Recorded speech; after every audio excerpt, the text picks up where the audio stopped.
Jamil, bom dia para você. Irene, bom dia também. Seja muito bem-vindo. Um prazer te receber aqui no ECL. Bom dia. Bom dia, obrigada. Bom dia a todos. Obrigado, Vivi. Olha, antes de mais nada, o que a embaixadora faz é um trabalho extremamente importante. É uma lutadora para transformar justamente muitos dos discursos em ação, né, embaixadora? Então, vai ser um prazer aqui estar com a senhora. E eu queria começar com uma pergunta, se vocês me permitirem. Uma pergunta claro, mais geral. Embaixadora, quando começou esse novo governo, nós tivemos a informação muito clara, pelo menos foram os discursos, foram nesse sentido, de que haveria uma mudança importante no que se refere à participação das mulheres diplomatas em postos importantes, em postos de comando, basicamente, da diplomacia brasileira. Isso foi logo dito, logo no início, na verdade, até antes do governo começar, naquele período de transição. O que é que aconteceu desde então? Bom, novamente, bom dia a todos. Obrigada por estar aqui. Para a gente, para as mulheres brasileiras, é muito importante as diplomatas estarmos aqui, porque nós não somos conhecidas, né? Eu costumo sempre dizer, Jamil, é claro que você está em Genebra, teve a oportunidade de trabalhar com algumas mulheres embaixadoras, mas a sociedade brasileira não conhece mulheres diplomatas. Então, nós tínhamos, de fato, a expectativa de que, neste novo governo, a gente pudesse até ter uma chanceler. Talvez vocês se lembrem, houve uma campanha para a primeira chanceler no Brasil, porque dos países da América, do conjunto das Américas, o Brasil e o Uruguai são os únicos dois países que nunca tiveram uma mulher chanceler. Bom, não temos um ministro que fez questão de ter uma mulher secretária-geral. É um avanço significativo e a gente valoriza muito isso. Mas, especificamente, sobre o que nós tínhamos como expectativa era a ideia de termos mulheres em postos de destaque, seja no exterior, seja no Brasil. E postos de destaque, a gente pensa, sobretudo, em importantes embaixadas no mundo. E nós estamos, enfim, bastante aquém da expectativa. E eu me permito pôr um número aqui, que foi motivo, inclusive, de uma nota pública que a Associação das Mulheres Diplomatas divulgou no último dia 21 de junho. E esses números são... nós temos 48 indicações para novas chefias de missões diplomáticas e desses 48, só 6 mulheres. O número é muito baixo. E nós estamos vendo aí nessas imagens, né, que a gente separou para trazer para vocês, que nós temos mulheres diplomatas, nós temos um número expressivo, e agora temos só 6 missões diplomáticas indicadas, a gente considera muito baixo. Irene, em termos práticos, o que significa isso para a nossa sociedade, para as relações internacionais, é claro, mas para a nossa sociedade brasileira também, essa falta de representatividade das mulheres na instituição? É super importante, porque a gente entende, diz uma minha colega nossa, uma importante diplomata, Viviane Rios Balbino, ela acabou de dar um livro que se chama Tenha Paz, Cara de Mulher. A gente entende que a participação das mulheres na realização do trabalho diplomático uma contribuição potenciada para a discussão sobre cooperação. Irene, querida, desculpa te interromper, é que está travando muito a sua conexão, a gente não conseguiu ouvir essa sua fala, que é uma fala tão importante. Vamos ver se a gente consegue, de repente, vamos ver agora se você consegue falar sem interromper, senão a gente reconecta. Eu vou pedir para você retomar, por favor. Vamos ver. Eu mencionava o livro. Eu acho que vale a pena desconectar e conectar para. Às vezes acontece isso, a gente faz e. Vamos tentar, Irene, por gentileza, se desconecta e reconecta, a gente te agradece. A gente fica aguardando por aqui. Diga, Jamil.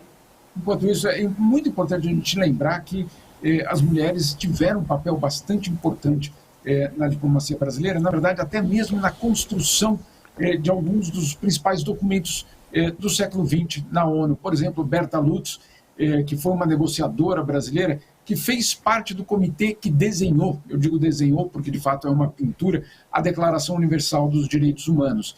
Ela foi, para vocês terem uma ideia, naquele momento a ONU tinha escolhido mais ou menos 200 delegados do mundo inteiro para redigir o texto, que é um texto absolutamente fundamental, uma bússola da humanidade.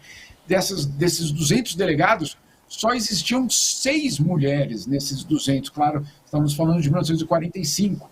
Dessas 6 mulheres, uma era brasileira, Berta Lutz, que, entre outras coisas, para vocês terem uma ideia do papel fundamental que ela teve, foi de colocar na Declaração Universal dos Direitos Humanos o termo homens e mulheres, porque naquele momento o texto, principalmente em inglês, falava os direitos de homens, de men, né, em inglês, e tinha a percepção das outras delegações de que, olha, fica tranquilo, quando a gente fala de men, ou de homem, a gente está falando de toda a humanidade, e ela bateu o pé e disse de jeito nenhum. Eu quero man é man, people é people.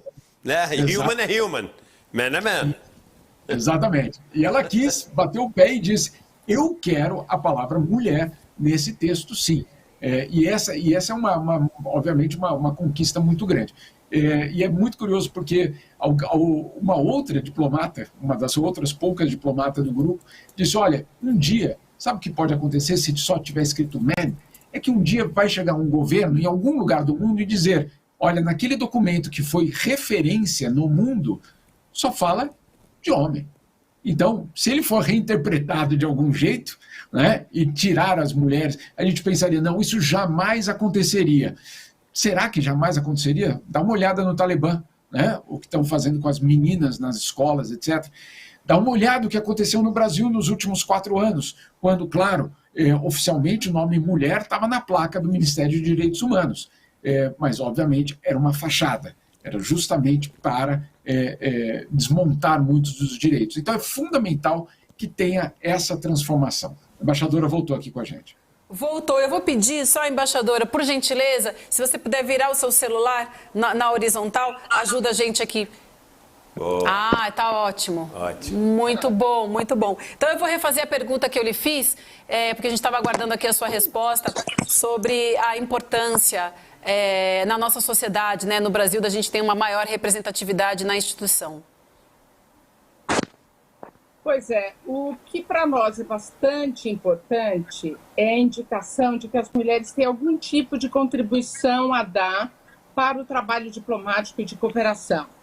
Tem uma colega nossa que fez um livro e divulgou recentemente que menciona especificamente tem a paz, cara de mulher, o rosto de mulher.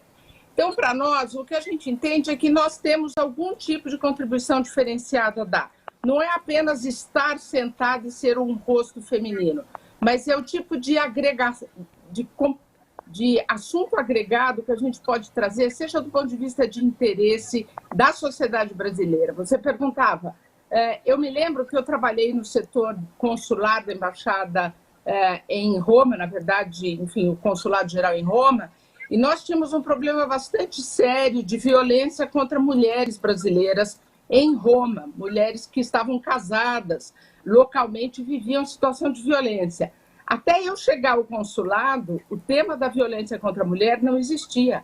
Não era um tema sensível para chefias diplomáticas ou consulares do posto. Então, nós temos um entendimento que não só nesse aspecto propriamente de cuidado, mas na agenda política e na agenda, vamos dizer assim, de toda a agenda de cooperação, nós temos efetivamente alguma contribuição a dar. Deixa eu te perguntar, é uma pergunta importante, e é um prazer ter você aqui com a gente, pela importância do seu trabalho, mas eu queria perguntar sobre nossa diplomacia em geral nessa mudança de paradigma. A gente viveu 4 anos de governo onde os direitos das mulheres eram direitos que não eram importantes, né? A gente tem um presidente que está sendo processado por, inclusive um ex-presidente está sendo processado por incitação ao estupro, onde as falas machistas, misóginas contra jornalistas, adversárias políticas eram muito comuns. Que impacto isso teve na nossa diplomacia nesses 4 anos e que mudança de paradigma a gente tem a partir de agora, desde o começo de 2023? No governo anterior, a gente teve uma mudança realmente, por exemplo, nos tratamentos sobre aborto, sobre toda a agenda LGBTQIA+. O Brasil era um tradicional promotor de uma pauta na Assembleia Geral da ONU, no Conselho de Direitos Humanos, sobre esse tema. E nós tivemos isso tudo substituído por uma pauta que era da ministra Damares, por exemplo, mencionando a questão da família, houve uma mudança bastante grande. No atual governo, a gente volta para o que é a nossa tradição, com alguns avanços importantes. O atual governo criou o cargo de alta representante de gênero para o sistema internacional. Isso é realmente bastante expressivo para a nossa diplomacia. No entanto, a gente tem que, embora o tema geral da diplomacia seja a grande mudança, nós temos que esperar também mudanças internamente, né? Há dados que a gente espera ver refletidos no atual governo, por exemplo, na questão da diversidade em geral. Toda a pauta de gênero, ela vem associada à pauta da diversidade, no caso, por exemplo, de negros. E nós não temos ainda o Itamaraty refletindo isso. Nós, efetivamente, somos, como ministério, o primeiro a ter apresentado uma pauta de diversidade nessa questão. O Itamaraty foi o primeiro a ter, por exemplo, o programa de ação afirmativa. A gente espera que o Itamaraty possa ter isso também no tocante às mulheres, porque eu acho que não é só uma questão de representatividade nos temas que a gente já mencionou, mas é também no direito das mulheres que fazem uma carreira absolutamente igual aos homens, passam pelos mesmos processos de formação, de treinamento, as provas de acesso, e que, neste momento, estão subrepresentadas na chefia do Itamaraty. Deixa eu só fazer um comentário rápido aqui antes da gente se despedir. Primeiro, até para poder falar com a embaixadora Irene, que me alegra muito com sua presença aqui no ICL. Eu sempre vejo comentários quando a gente vai falar ou de políticas afirmativas, ou de cargos que a gente quer no Supremo para pessoas negras, a gente quer no Congresso, a gente quer ver a mulheres trans. Aí sempre vem alguém e fala assim, não, o importante não é se é homem, se é mulher, se é negro, se é indígena, se é trans. O importante é ter alguém bom lá. Essa é uma frase de quem está no poder. Essa é uma frase de quem está representado no poder. É claro que quem tem que estar tem que ser alguém competente. Isso é óbvio, isso não está em discussão. Mas o ponto é o seguinte, se eu chegasse para você e falasse o seguinte, feche o olho e tenta imaginar o Lula apresentando o ministério, tá? Com 80% das pessoas negras, retintas. 80% das pessoas negras, retintas, pretas. Imagine o Congresso Nacional com 80% das pessoas declaradamente, assumidamente gays. Você ia falar, não, mas aí calma, aí você exagerou pro outro lado. Aí é estranho. Aí pensa, tenta se imaginar no paradigma mental, na lógica que você cresceu. Você é estranho. Então, vem cá, por que não é estranho? Por que não é estranho um ministério como o do Bolsonaro, por exemplo, onde só tinham 2 mulheres e todos os homens eram brancos? Por que não é estranho um Congresso onde a grande maioria é homem, branca, rica? Por que não é estranho entre 40 e poucas pessoas escolher 6 que são mulheres? Se o contrário seria estranho, porque se o Lula escolhe 40 mulheres e 6 homens, todo mundo ia falar o seguinte, é estranho, mas aí errou na mão, não precisa ser assim. Aí é exagero. Então a gente tem que entender, gente, que claro que tem que ser uma escolha de pessoas boas e que a gente não pode cair na armadilha de usar uma cor da pele, de usar gênero, de usar isso para poder emplacar ali alguém para fazer maldade, entendeu? Ou seja, colocar um homem negro para defender políticas racistas, como Bolsonaro fazia. É claro que não pode ser utilizado para isso, mas tem que existir representatividade. Porque só uma mulher sabe o que uma mulher passa. Só uma pessoa negra sabe o que um homem ou uma mulher negra passa. Só um trabalhador sabe o que um trabalhador passa. Só alguém que mora na favela sabe o que falta na favela. Então é importante ter representatividade, sim. E claro, né, você povoar ministérios, você povoar a nossa diplomacia com o feminino para equilibrar com o masculino, é claro que é importante. É claro que é importante. Então é importante, Me perdoe aí a pequena extensão nesse ponto, porque é sempre um ponto que eu vejo escrito das pessoas que defendem, entendeu? Isso não é um importante homem, mulher, negro, gay. O importante é ser alguém bom. E a gente tem que endereçar esse ponto especificamente, porque é o argumento que as pessoas usam, entendeu? Eduardo, se o Jamil me permite, eu gosto muito desse seu comentário, porque quando a gente pede representatividade, as pessoas dizem, mas isso não importa, tem que ser alguém bom. Só que bons nós somos, todos. Os negros que estão no Itamaraty, as mulheres que estão no Itamaraty, porque todos nós, por exemplo, passamos por um dos concursos mais difíceis do serviço público brasileiro. Eu tenho 39 anos de carreira, as mulheres que são embaixadoras têm mais de 30 anos de carreira. E hoje o que nós temos, por exemplo, né, ninguém pode dizer que nós não temos competência, o que nós não temos são as oportunidades. E um número chocante é que das 9 embaixadas com mais de 15 diplomatas, portanto, as mais importantes do Brasil, só uma é chefiada por mulheres, que foi a indicação recente de uma mulher para Washington. Agora, esse número não é ruim sozinho. Ele fica muito pior quando a gente olha aqui 27 embaixadas com 10 diplomatas ou não, ou mais, desculpe, continuam sendo chefiadas apenas por uma mulher. Portanto, quando a gente vai para o segundo escalão das embaixadas, nós continuamos tendo uma ausência da presença feminina. Isso é desgastante do ponto de vista das mulheres que a gente quer trazer para a diplomacia. Porque o que é sempre dito é, mas tem menos mulher dentro do Itamaraty. É verdade, nós somos só 23%. Mas esse número precisa crescer. E por isso o que a gente pede são ações afirmativas. O nosso ministro, ele gosta muito de referir a proporcionalidade. Ele fez promoções recentemente com um número positivo, sempre no campo da proporcionalidade, em torno dos 30%. Se a gente quer uma mudança de paradigma, porque tem sido 23%, 25% há 50 anos. Se a gente quer mudar isso, a gente precisa dar um salto. E esse salto começa, sim, na entrada do Itamaraty, mas também na visibilidade que se dá às mulheres na carreira para poder atrair jovens e meninas universitárias. Então, para nós é importante assegurar que o Itamaraty, neste momento, é um ponto fora da curva dentro do governo Lula. O presidente Lula indicou, sim, estamos todos confiantes de que é isso. Ele vem dando exemplos de que quer representação feminina nos seus ministérios e o Itamaraty não tem podido responder a isso.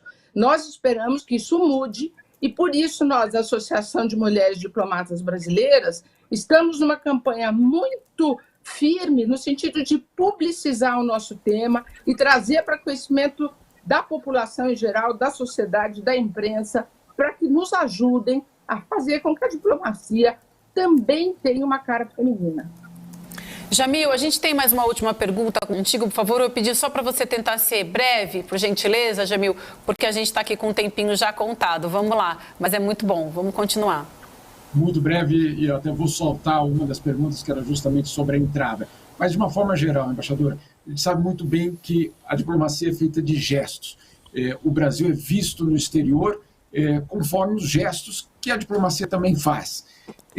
Por que é importante, nessa inserção ou nessa reinserção do Brasil no mundo, ter um número maior de mulheres como embaixadoras e como em postos de comando? Por que essa inserção é fundamental para um século XXI, se o Brasil quer entrar nesse século XXI de uma outra forma? O mundo está passando por uma mudança no que diz respeito a gênero. Todas as diplomacias, inclusive de países asiáticos, de países árabes, isso para não mencionar os europeus ou mesmo, enfim, aqui na América, são países que estão colocando mulheres na sua representação diplomática, estão dando relevância para a imagem feminina. Então, quando há esse movimento internacional e o Brasil não corresponde, nós passamos a ficar efetivamente no mundo como algo distinto.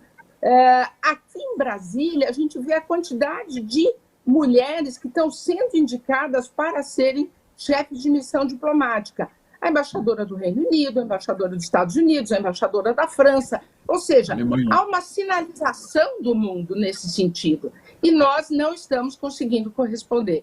Então, é uma pena, mas nós acreditamos que isso ainda possa ser alterado nos próximos meses, ao longo do governo Lula, porque este é um momento histórico que a gente não pode perder.